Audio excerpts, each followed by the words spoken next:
Mesdames et messieurs, chers téléspectateurs, bienvenue à votre émission H comme hémicycle. La tribune de la représentation nationale reçoit sur ce plateau député Ahmad Saleh Rakis.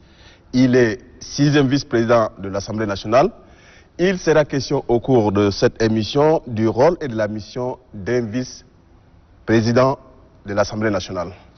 Bonsoir. Bonsoir.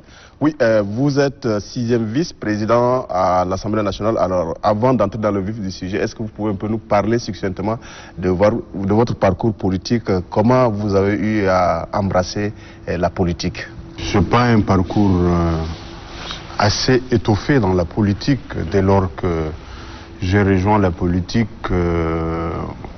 activement depuis une dizaine d'années, depuis lors que je adhérais au Parti pour l'unité et la reconstruction, le PUR, et par la voie duquel j'ai été élu dans ma circonscription du Bata Ouest. Mais depuis mon jeune âge, il faut le dire, j'ai été plus ou moins attiré par la politique, du fait que aussi les événements du pays, un temps, la guerre que le pays a connue, nous ont obligés, ma famille et moi, à connaître l'exil, donc vivre une vie hors du pays et côtoyer aussi beaucoup d'entre les acteurs politiques du pays.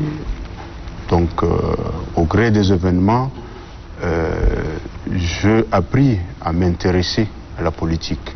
J'ai beaucoup lu dans la politique. Et comme je le dis, j'ai côtoyé beaucoup d'acteurs politiques qui sont sur la scène de notre pays. Donc, ce qui m'a conduit, une fois rentré après les études, à aussi travailler dans le cadre du développement rural. Plus particulièrement, j'étais très actif durant presque 9 ans dans ma province du Bata. J'ai appris à côtoyer aussi les populations au niveau de la base, à connaître les problèmes de nos populations, les difficultés que ces populations vivent au quotidien. Donc, c'est ça qui a plus ou moins un peu fondé, disons, mes engagements politiques. Qu'est-ce que vous voulez apporter de plus dans le développement du pays à travers la politique? Quelles sont les valeurs que vous voulez défendre à travers la politique? Vous savez, en tant que Tchadien, et l'ensemble des Tchadiens aspirent toujours à un changement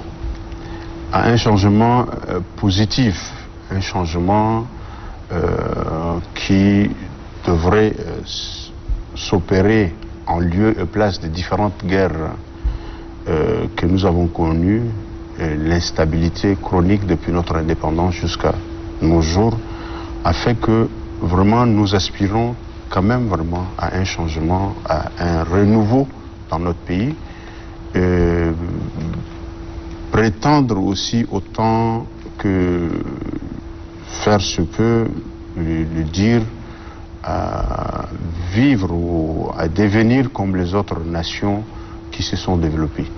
Donc, pour cet idéal, j'ai toujours été de ceux qui pensent qu'il faut fédérer les Tchadiens autour d'un idéal d'union, un idéal qui puisse permettre à l'ensemble des Tchadiens de vivre en harmonie, de se développer à partir de nos propres ressources locales. Nous avons des compétences intrinsèques au niveau du pays qu'il faut vraiment valoriser, le mettre à profit pour que le pays vraiment puisse se développer. Donc, ma conviction, c'est que vraiment nous puissions travailler dans le sens vraiment d'amener tous les Tchadiens à connaître cette ère nouvelle de changement démocratique, de changement dans notre quotidien, n'est-ce pas, dans la vie même de notre société. Donc, ce sont cet ensemble d'idéal qui m'ont conduit progressivement vraiment à m'engager de façon active dans la politique jusqu'à me convaincre de prétendre à la députation, et par la force des choses, la force des arguments, de nos convictions, nous sommes arrivés à convaincre nos populations que nous mettons en mission pour vraiment défendre cet idéal et parvenir à un changement quand même positif dans le sens même du développement de notre société et de nos communautés. Oui, vous parlez du changement et de renouveau. En étant à l'Assemblée nationale, est-ce que vous avez pu traduire en acte ces ambitions? Vaille que vaille, nous nous sommes toujours mis du côté de l'intérêt national, de défendre nos convictions, n'est-ce pas, nos opinions, de façon à vraiment agir de sorte que notre passage à l'Assemblée puisse être vraiment marqué par un idéal positif, disons, qui puisse vraiment concourir dans le sens du changement. Oui, que dites-vous de cette troisième législature de Terrakis? S'il m'est donné d'apporter un jugement d'ensemble sur la troisième législature, je dirais qu'on aurait pu mieux faire. Mieux faire dans le sens que... mieux faire comment? Vous avez eu assez de temps, 11 ans? 10 ans, bientôt oui. En juin, 10 ans, c'est beaucoup, n'est-ce pas? Et je dis, on aurait pu mieux faire dans le sens vraiment de mieux impacter notre vie en société, en tant que parlementaire, en tant que législateur, en tant que député,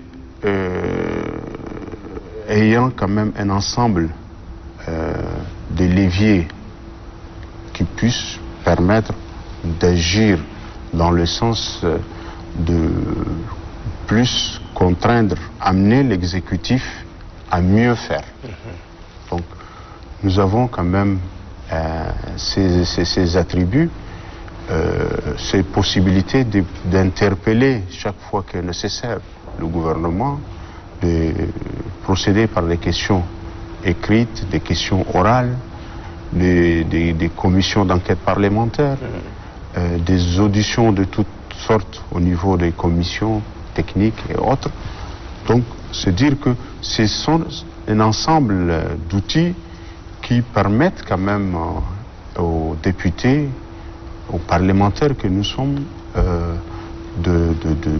d'opérer des moyens de pression sur l'exécutif, particulièrement pour que, en retour, les devoirs, les services rendus aux populations puissent être vraiment de meilleure qualité.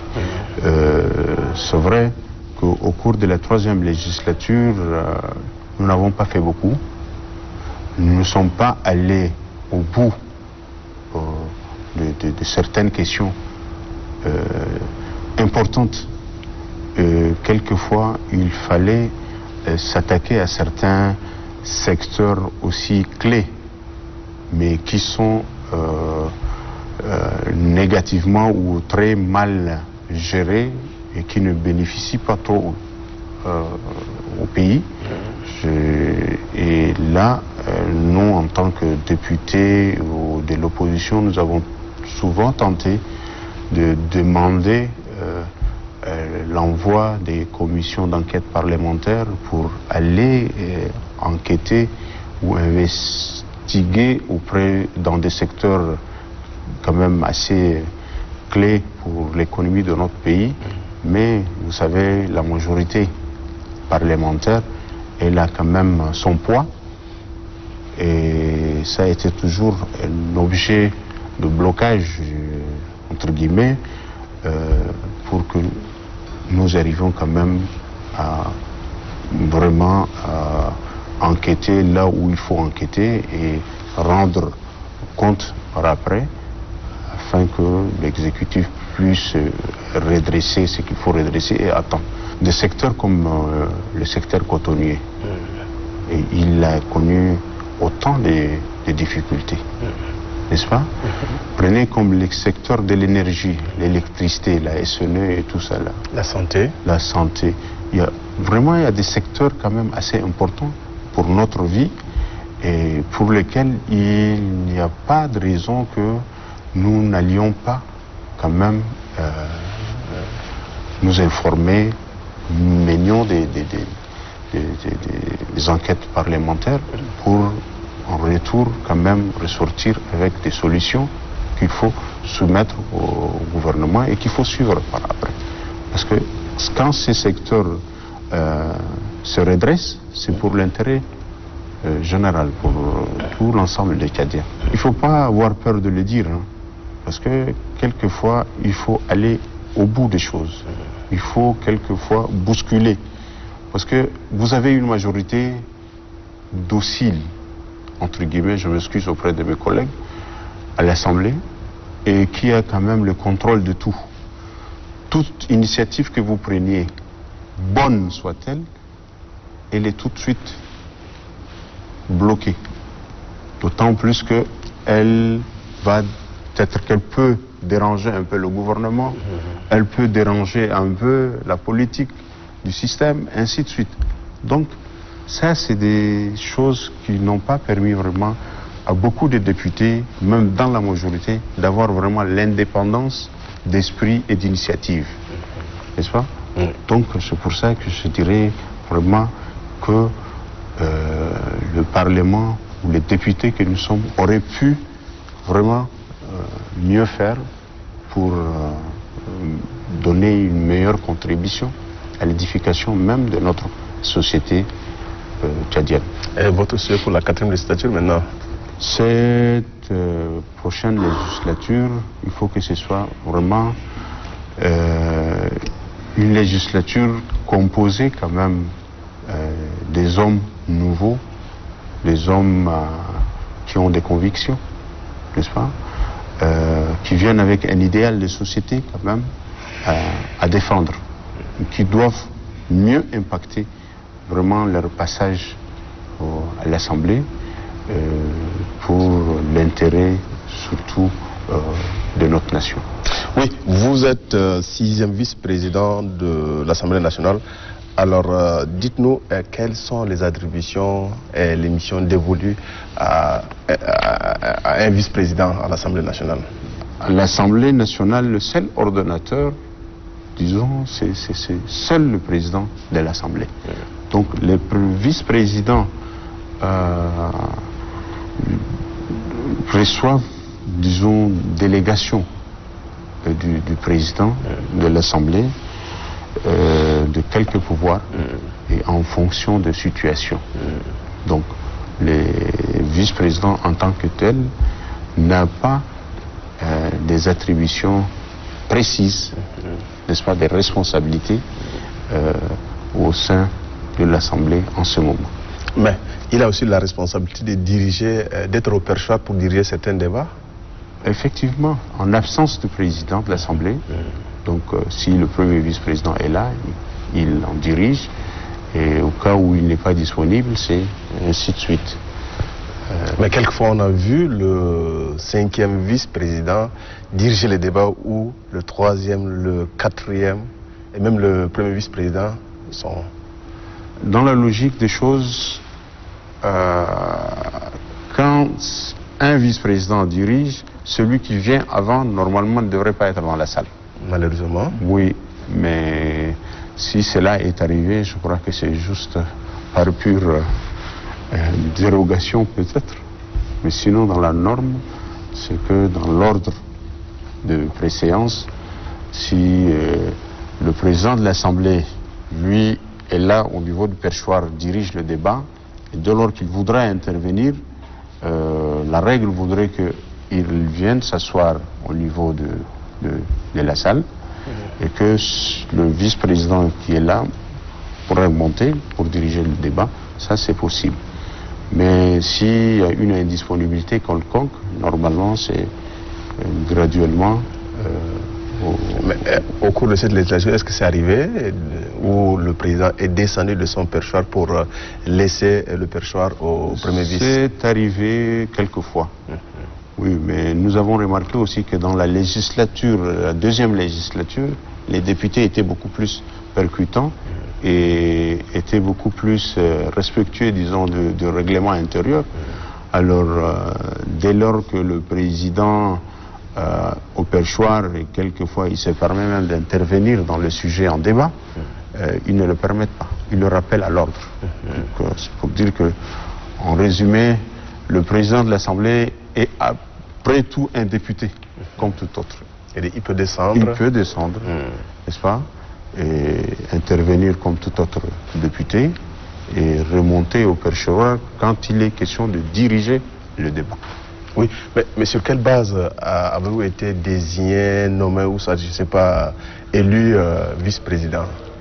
En fait, moi j'ai été élu. Oui, j'ai été élu comme vice-président parce que si vous voyez la configuration du bureau de l'Assemblée et surtout des vice-présidences de l'Assemblée, c'est à l'image des groupes parlementaires. Et nous sommes les derniers groupes nés au niveau de l'Assemblée. C'est quel groupe? Le groupe parlementaire, les démocrates. Donc nous sommes de l'opposition démocratique au sein de l'Assemblée. Donc nous sommes les derniers nés, disons, de l'Assemblée. C'est comme ça que j'ai été désigné d'abord par mes collègues membres du groupe, avant d'être élu par l'ensemble, disons, des députés. Bon, l'élection se fait sur base de consensus. Oui, et en étant vice-président, est-ce que vous pouvez aussi être dans une autre commission, président d'une commission par exemple de l'Assemblée? Président d'une commission, ce n'est pas possible. Mais je peux être membre d'une commission et, en fonction de ce que je peux apporter, n'est-ce pas, comme contribution dans le cadre de la commission technique. Présentement, je suis membre de la commission développement rural et environnement. Parce que avant que je ne devienne vice-président de l'Assemblée, j'étais vice-président de cette commission. Donc, je juge mieux de continuer à travailler dans la même commission. Peut-être que j'aurais pu donner plus de contributions. Dites-nous un peu, député Rakis, qu'est-ce qui vous a négativement marqué dans votre carrière politique? C'est une question quand même assez délicate, dès lors que s'il faut parler un peu de ce qui nous déçoit, disons, dans le cadre de la politique, il y a beaucoup de déceptions. Mais une des grandes déceptions que je vis jusqu'à maintenant et que je rencontre tous les jours, c'est celle du pléthore d'abord des partis politiques sur la scène nationale. Et je remarque aussi que, et ça fait aussi une grande déception, que la plupart de ceux qui remplissent la scène politique, c'est des gens qui sont plus ou moins là par intérêt, disons. C'est pas tous, mais quelques-uns par intérêt personnel. Pour bénéficier de subventions. Exactement. Il y en a qui gravitent tout autour de la mangeoire, que beaucoup de politiques ont l'habitude de le dire. Et fort malheureusement, beaucoup sont arrivés là sans un idéal de société. C'est des gens, je le déplore parce qu'il n'y a pas un programme en tant que tel politique, un idéal de société qui défendent. Et là, quand je dis cela, c'est-à-dire quand vous défendez quand même votre idéal, il faut y tenir avec beaucoup de conviction, n'est-ce pas? Et on ne transige pas avec. Tantôt vous trouvez certains qui sont dans la majorité, un autre jour, pourvu qu'ils aient été désagrémentés un peu, ils sont de l'autre côté. C'est des nomades. Ainsi de suite. Vous voyez un peu toute cette façon de nomadiser dans la politique, ça fait que ça se répercute négativement aussi sur notre société. N'est-ce pas? Ça se répercute négativement malheureusement. Et c'est l'ensemble des Tchadiens qui en payent, disons, le coût. Donc ça, je le dis vraiment de façon franche, ça me déçoit. Ça me déçoit. J'aurais plutôt aimé ou plus tendance à penser qu'il faut que les gens se restructurent vraiment en fonction des idéaux, n'est-ce pas?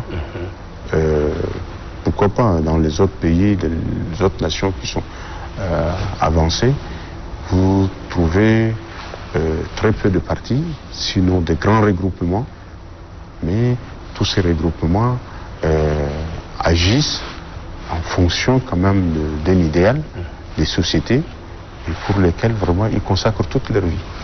Et c'est des gens aussi qui sont en mesure, à un moment donné, de dire, bon écoutez, je fais tant et je prends un peu du recul ou je me mets de côté pour laisser la place aux autres. Malheureusement. Malheureusement, ici, regardez, tous les partis politiques vieillissent et meurent avec leur président.